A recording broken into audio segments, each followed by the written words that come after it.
অভিনয় ক্ষেত্রেও অনেক কিছু করেনি, কিন্তু যা কিছু করেছি আমরা আজকে এরা অনুকরণ করছে।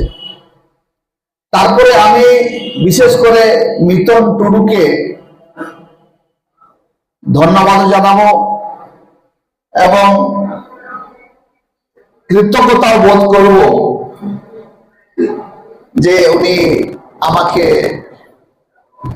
প্রায় 15-20 বার তো নিশ্চয়ই ফোন করেছেন এবং ইনি আমাকে বলেছেন কি আপনাকে তো আসতেই হবে।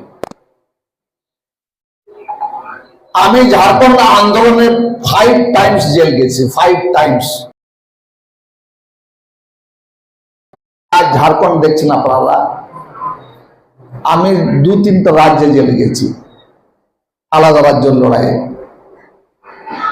তাই নিশ্চয়ই একটা অনুভব, এক্সপিরিয়েন্স তো আছে। আমি মিতনপুরকে এখনই বলছিলাম, मैं बांग्ला में बोलता हूँ तो समझ रहे हैं क्योंकि सब अधिक समझेंगे। এটাই বলছিলাম, অনেক জায়গায় ঝাড়খণ্ডে হোক, ওয়েস্ট বেঙ্গলে হোক, উড়িষ্যাতে হোক, আসামে হোক, যেহেতু আমি যেটা বুবন বাবু বললেন ইন্টারন্যাশনাল সান্থাল কাউন্সিলের ওয়ার্কিং প্রেসিডেন্ট, যার কারণে আমি কেবল ইন্ডিয়াতে নয়, ইন্ডিয়ার বাইরে নেপাল, বাংলাদেশ, তো অনেক কিছু বিষয়ে আমাদের সমালোচনা বা আমাদের জানা দরকার। কিন্তু আমার যাটুকু জানা এই 1 ঘন্টা বা 20 মিনিটে না, একদিনে হবে না, কোনো মতেই হবে না। দ্বিতীয়ত কথা হচ্ছে, আজকে basically we are discussing about our rights, আমাদের অধিকারের বিষয়ে আমরা চর্চা করছি। অধিকারের বিষয়ে চর্চা করছি মানে আপনাকে সংবিধান জানতে হবে। সংবিধান না জানলে आपका अधिकार, আপনার অধিকার जानते पारবেন না। तो संविधान है क्या, पहले तो ये समझना होगा आपको संविधान तक की এবং সংবিধান নির্মাতার মধ্যে কাদের মুখ্য ভূমিকা ছিল, যার কারণে আজ আমরা বলতে পারছি, পড়তে পারছি, চাকরি করছি বা একটা স্থানে এসেছি। কাদের কারণে এটাও জানতে হবে। কেননা আমি বারবার বলি, যে জাতি সমুদায় নিজের ইতিহাসকে ভুলে গেছে, নিজের ইতিহাস জানে না, তো সে সমুদায়ের অস্তিত্ব বাঁচা থাকবে না। তো এখন আমি বলছি সংবিধানটা কি। যেহেতু আমি অনেক ব্যস্ততায় থাকি, কালকে আমার 3টা ডিস্ট্রিক্ট, উত্তর দিনাজপুর, দক্ষিণ দিনাজপুর আর মালদা, 3টা ডিস্ট্রিক্টের একটা গেট টুগেদার বলুন, সম্মেলন বলুন, বিরাট বড় আয়োজন হয়েছিল। তো যার কারণে ওখানে লোকের সঙ্গে আমাকে ছাড়ছেই না। তো 12:30টা রাত বেজে গেল, 1টা পরে আবার 3:30, যেহেতু মিতন বাবু বারবার বলছেন কি আপনাকে আসতেই হবে। তো যাই হোক, আমি আছি সংবিধানে। संविधान आखिर है क्या, तो मेरा कहना है संविधान है आपका शरीर। जो शरीर जितना है ना, अंगुली है, हाथ है, पैर है, अंगुली है, ये संविधान है शरीर। और लोकतंत्र है आपका आत्मा। हमने आर्टिकल बहुत पहले लिखा था, शायद 2006-7 में, संविधान हमारा शरीर तो लोकतंत्र हमारी आत्मा। तो संविधान एक बार पढ़ने से नहीं होगा। संविधान एक दिन पढ़ले বা যেরকম আমরা জেনারেল স্টাডিতে ক্লাস করি, একদিন পড়লে বা 2 দিন পড়লে বুঝবো, নো নো নো। এই যে আমাদের বোনেরা আছে, কাঁসা লোটা জাতনে গাসাওয়া উনগে ঝলকা, কথা বলছেন তো? कासार जेटा ओ बाटी हो लोटा हो, जितना रगड़िएगा उतना चमकेगा। तो संविधान को भी तब समझ में आएगा जब जितना पढ़िएगा। इसलिए हम बोलते हैं एक दो बार नहीं, अंततः 20 बार पढ़िए, क्योंकि आत्मा की बात है। संविधान वो चीज है, बेजुबान लोगों का भी बात समझना होगा। वही है संविधान, जो बोल नहीं पाएगा, जो लिख नहीं पाएगा, जो देख भी नहीं पाएगा, जो सुन भी नहीं पाएगा, उसके भावना को समझना होगा, तब आपको समझ में आएगा संविधान। क्या सब हम देख बोले हैं? यह है संविधान।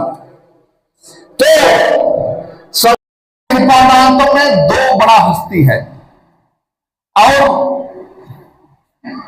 उन्हें घेट का घेट माटी डर के ना तो घेट वाला समय बचुआ नोते बापो में ना। अच्छा अच्छा ठीक है। तो हमारे पास काफी कुछ है, हमारे बोलने का समय इतना नहीं है, अनेक कम समय अपना खिदे लगे। तो संविधाने दुजन महत्वपूर्ण लोग doctor Bhimrao Ambedkar and Jaipal Singh Munda. Doctor Bhimrao Ambedkar specially बेसिर भागे दलित समाज कथा बोलें। अच्छा, और जयपाल सिंह मुंडा आदिवासी समाजेर कथा बोलें। দুটো কথা আলাদা আলাদা। তার জন্য আগে আপনাদের ভাবতে হবে কি আপনারা কে। আপনারা যে বসে আছেন আপনারা কে? আমি বলছি না, সুপ্রিম কোর্ট বলছে, সুপ্রিম কোর্ট। আমি বলছি না कि आप लोग ही यहाँ का मूल निवासी है, बाद बाकी लोग बाहर से आया हुआ आदमी है। क्या सर? तो ये आपको समझना होगा कि हम क्या है पहले तो, क्योंकि आपको ही समझ नहीं है। इसलिए मालिक की मानसिकता आपको डेवलप करना होगा। हम मालिक है, जब तक मालिक का मानसिकता आपका डेवलपमेंट नहीं होगा तब आप उस हिसाब से हुक्म नहीं लगा सकते, उस हिसाब से आपका अधिकार को छीनने का ताकत महसूस नहीं होगा। क्योंकि अंतर क्या आपको बता रहे हैं। तला तला तो संथाल तो ही रोड़े गया, बीच बीच में हम संथाल भी बोलते हैं। आम यदि जो तीयू सनाक मेया इनका लाफांग रे जो उयहर करते आम दो ओना उयहर में आमा उयहर के तम यदि लातार रे बंग तला रे आता है ना, इनका इनक गेम छूटा। और जहां तिस लाफांग रे एकदम उयहरता है ना, इनका जो जस्टिम छूटा तला रे बंग खा लातार रे हम न्यामा। नोआ अडी मारंग कथा करना। तो आदिवासी समाज और दलित समाज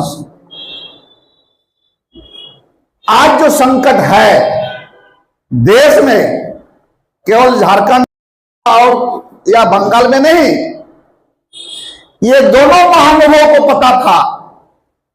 अंबेडकर को भी पता था और जयपाल सिंह मुंडा को भी पता था कि आने वाले पीढ़ी का क्या दुर्दशा होगा।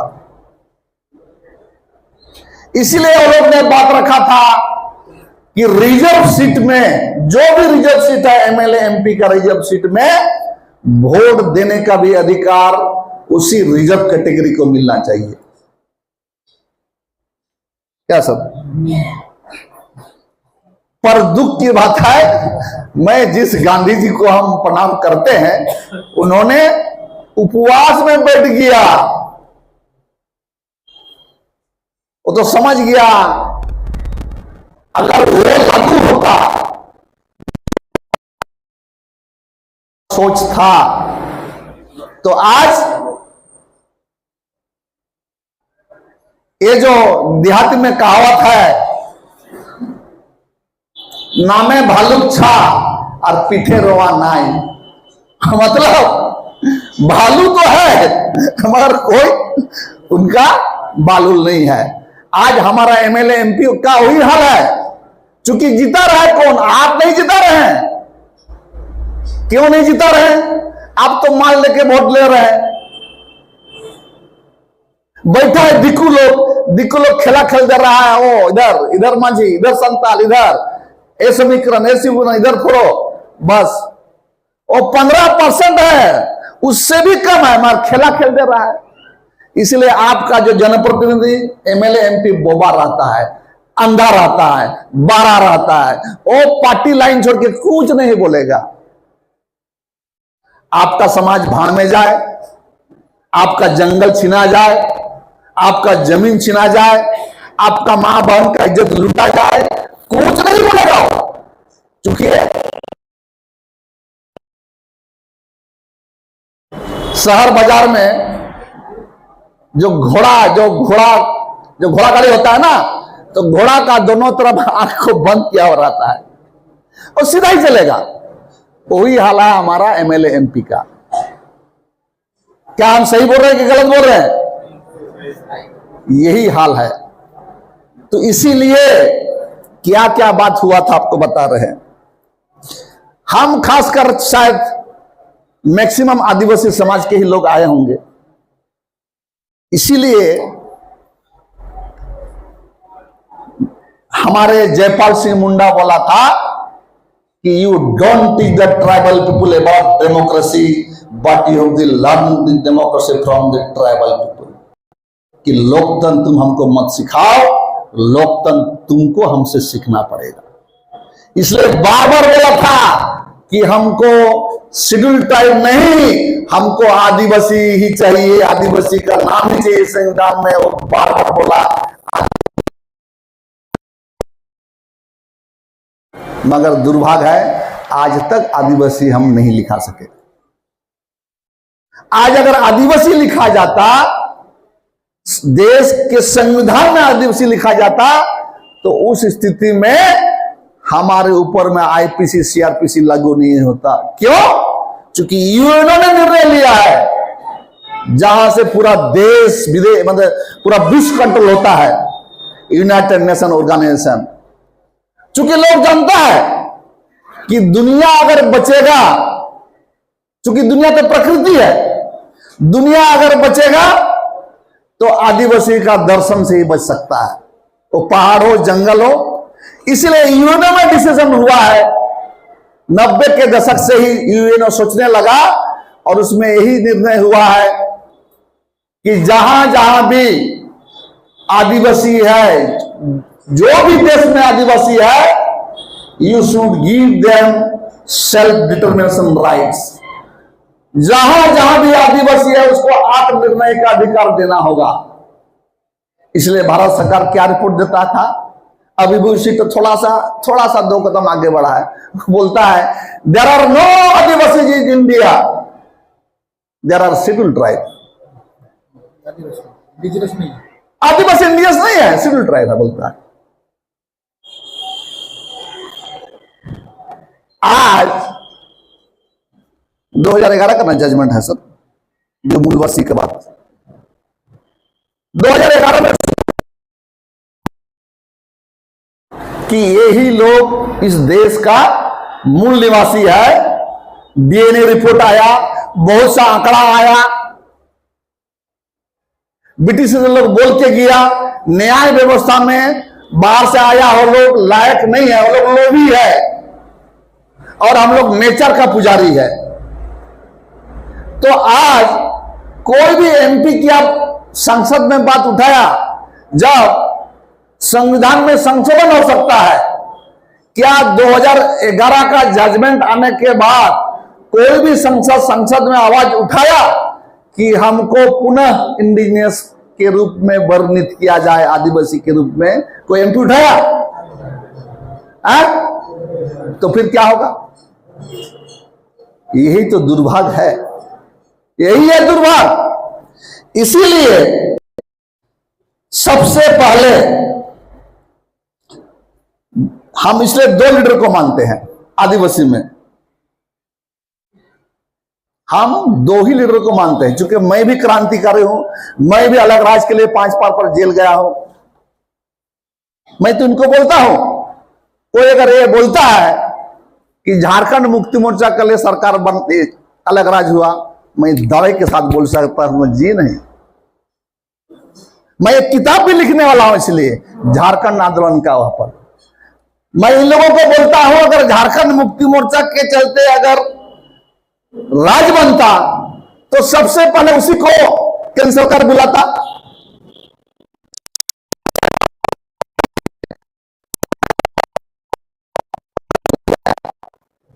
क्योंकि हम लोग ने वो लड़ाई लड़ा और सेंट्रल गवर्नमेंट को हम लोग हिला के रख दिया, और 2 कारण से अलग राज बना, माने बुनियाद जो बना अलग राज बनने का।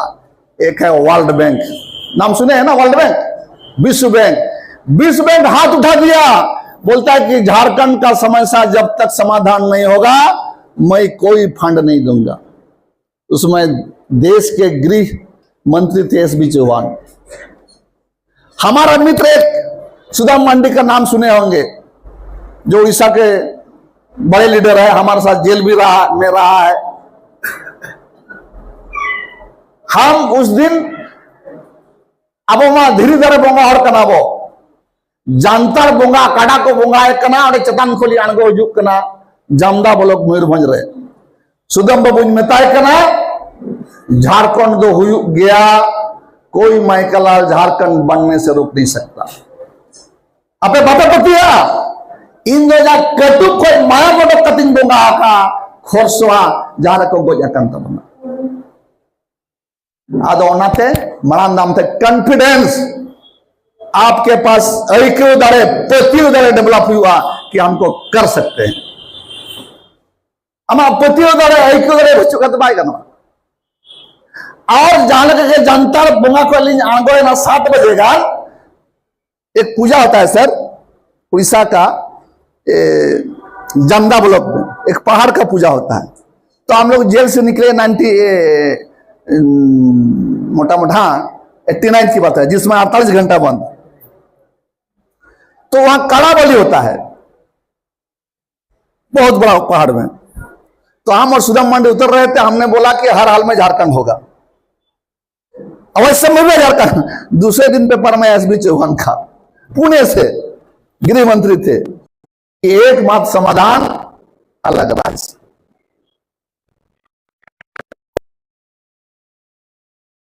का स्थिति हम लोग ढीला कर दिया। और टाटा कंपनी का नाम सुना है ना, इतना बड़ा गाड़ी उड़ी। टाटा कंपनी जो रॉ मटेरियल से स्टील बनाता है, और अगर 5 दिन अगर में हम लोग को नहीं बुलाता केंद्र सरकार तो उसका चिमनी बंद हो जाता। चिमनी यदि बंद होता तो कई हजार करोड़ का नुकसान होता। तो टाटा दबाव दे उधर से, वर्ल्ड बैंक दबाव दे उधर से। उसमें राजीव गांधी देश के प्रधानमंत्री हुआ करता था। और हमारे नौजवान 1,500 की संख्या में गुमला लोहारदगा में राजीव गांधी को काला झंडा दिखाया एज ए प्राइम मिनिस्टर। उसमें सुमति उरांव भी मंत्री थी, जो कार्तिक उरांव को वाइफ। तो प्रधानमंत्री को काला झंडा दिखाना, वर्ल्ड बैंक बोलता है कि हम पैसा नहीं देंगे, टाटा कंपनी बोलता है कि मेरा चिमनी बंद होगा। यही है रणनीति, तब दबाव बनता है। तब राजीव गांधी बोला, जब लाठीचार्ज करने के बाद आया, राजीव गांधी खुद खड़ा हो गए, बोला कि नहीं, सुमति उरांव को बोला नौजवानों को दिल्ली बुलाओ, समस्या क्या है। हम ही लोग पहला वार्ता के लिए शिबू सोरेन को नहीं बुलाया, एनी हीरो को नहीं बुलाया, बाबुल सुब्रमण्यम को नहीं बोले, बल्कि हम लोग बोले कि सर ये लोग भी लड़ाई में भागीदारिता है, ये लोग हम लोग से सीनियर है, ये लोग हम लोग से गुरुजन है। नहीं तो हम लोग को बोला था अरे लड़का लोग पॉपिंग्स खाने गया है, कोई बोलता है बिस्कुट खाने गया। ये सच्चाई है, मैं आलोचना नहीं कर रहा हूं, हकीकत यही है। इसीलिए हम बोले दुनिया में भी हम रहे हैं, हमारा कैरेक्टर उसी रहता था। उसी में हम बार बार बोलते थे separate and oppress people can fight for their rights, can fight against the capitalists, but they don't have proper guide. কথা বুঝলেন তো? মানে যারা সাপ্রেস্ট, মানে আমরা আদিবাসী সাপ্রেস্ট, মানে যারা উৎপীড়িত, সরকারের এগেন্সে হোক, ওদের অধিকারের জন্য হোক, বা কোম্পানির এগেন্সে, কিন্তু ওদের প্রপার গাইডেন্স দরকার। আমি মিথুন বাবুকে বলছিলাম একদিন, এখানে আমি পশ্চিমবঙ্গ 2017 থেকে ঘুরছি। 2017 যেমনি সিএনটি এসপিটি অ্যামেন্ডমেন্ট করলো রঘুবর সরকার, বিজেপি সরকার, হঠাৎ দেখা হয় ইকো সেন্সিটিভ জব